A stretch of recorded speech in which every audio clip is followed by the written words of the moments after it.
Hello বন্ধুরা, আজকে আমি আবার একটু বিরিয়ানি বানাবো চিন্তা করলাম। তার জন্য সবার ফার্স্ট আমি আলু আর ডিমটা একটু নুন দিয়ে আর একটু হলুদ দিয়ে রাইস মেকারের মধ্যে সিদ্ধ করতে বসিয়ে দিলাম।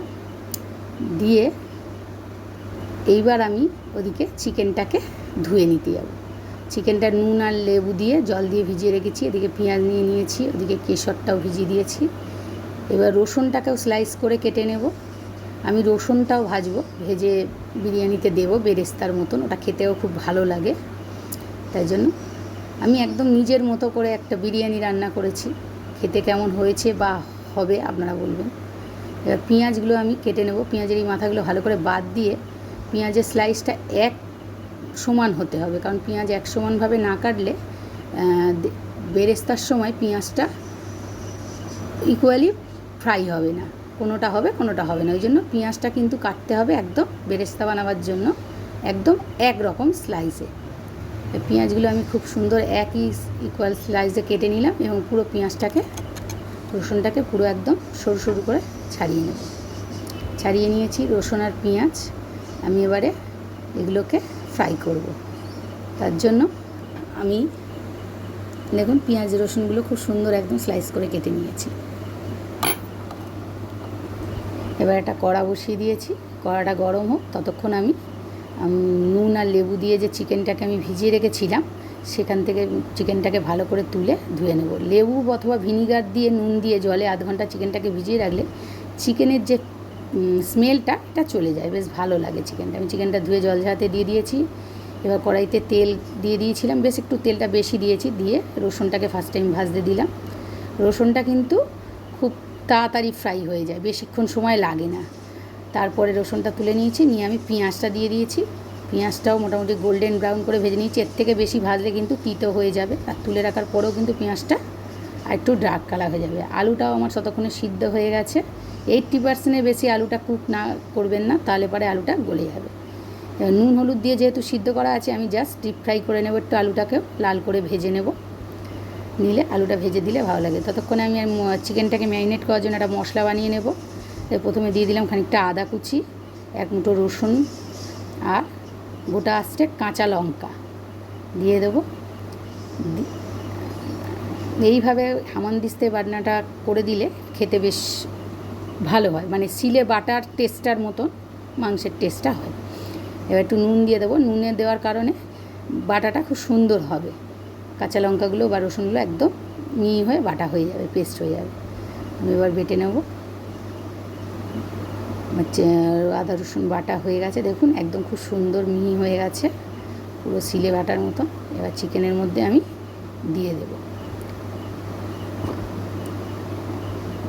এবার চিকেনটাকে আমি ম্যারিনেট করে নেব। ততক্ষণে আমার আলুটা ভাজা হয়ে গেছে, আলুটা তুলে নিলাম। এবারে ওই তেলের মধ্যেই আমি চিকেনটাকে কষবো। আর এতটা তেলে আমি রান্না করব না, তেলটা খানিকটা নামিয়ে নেব। আর একটু ডিমটাও আমি ছাড়িয়ে নিয়েছি, নিয়ে হালকা করে ওই তেলের মধ্যে একটু হালকা নেড়ে চেড়ে নামিয়ে নেব। একদম সিদ্ধ ডিম খুব একটা ভালো লাগে না, বাট একটুখানি এই যে ফ্রাই করে নিলেন, নিয়ে বিরিয়ানির মধ্যে মশলার মধ্যে দিলে কিন্তু খেতে ভালো লাগে। দিলাম। এবার আমি তেলটা অর্ধেকটা নামিয়ে রাখবো, আর এই তেলটাই আমি বিরিয়ানিতে ইউজ করব, অন্য আর কোনো তেল ইউজ করব না। এবার আমার ধনে পাতা পুদিনা পাতা বাটা দিয়ে দিলাম চিকেনের মধ্যে, কাঁচা লঙ্কা আদা রসুন তো দিয়েই দিয়েছি। এবার নুন দিলাম, তারপর হলুদ 1 চামচ।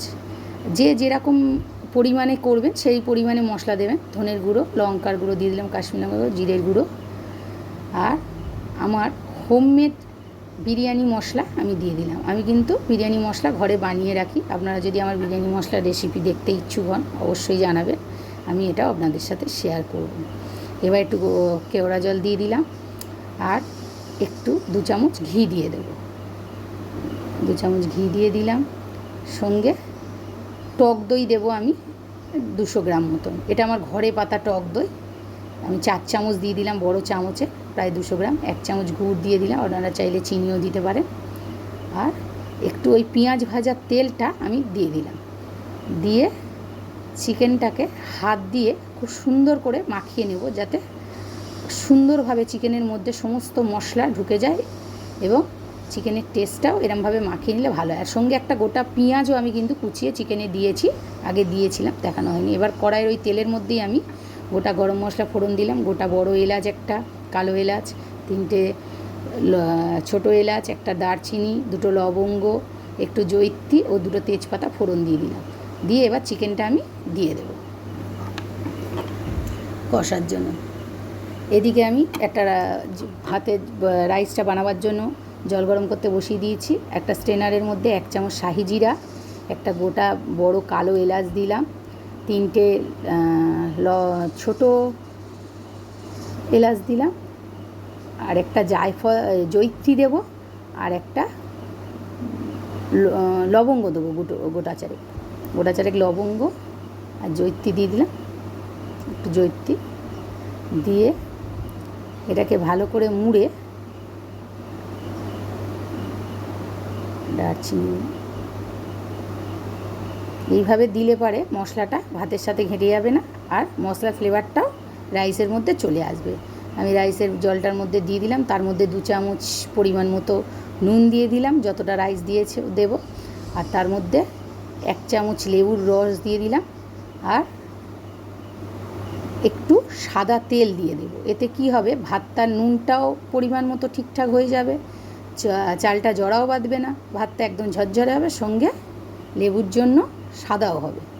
চালটা আমি ধুয়ে স্ট্রেনারে দিয়ে রেখেছি, ওদিকে আমার চিকেন ফুটছে। চালটা ধুয়ে একদম জল ঝারিয়ে নিয়েছি, কাঁচা জল এতে একদম দেওয়া যাবে না। এই জলটা যখনই ফুটে উঠবে তখনই চালটা আমি দেব। চালটা আমি দিয়ে দেবো। এইবারে রাইসটা দেওয়ার পরে একবার ভালো করে ঘেঁটে দিয়ে রাখবেন, নইলে পারে চালটা কিন্তু জড়া বেঁধে যেতে পারে। আর তেলটা দেওয়ার কারণে ভাতটা কিন্তু একদম ঝরঝরে হবে, তেল আর লেবুটা দেওয়ার কারণে। এবার আমি একবার নেড়ে ঢাকা দিয়ে দেবো।